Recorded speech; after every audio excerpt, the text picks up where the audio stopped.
టర్లు తెలుగు పేరా reading. Tarika చదువుతామా? చదువు.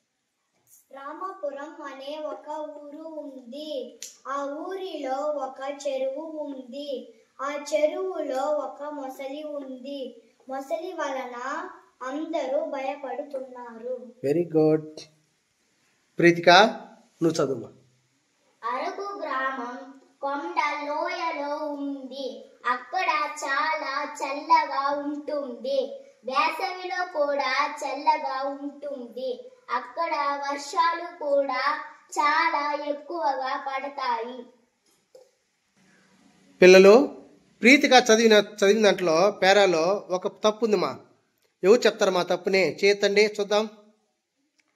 చెప్పుమా. ఆ అమ్మ ఎలా చదివింది? లోయలో అనింది. Okay, very good, thank you.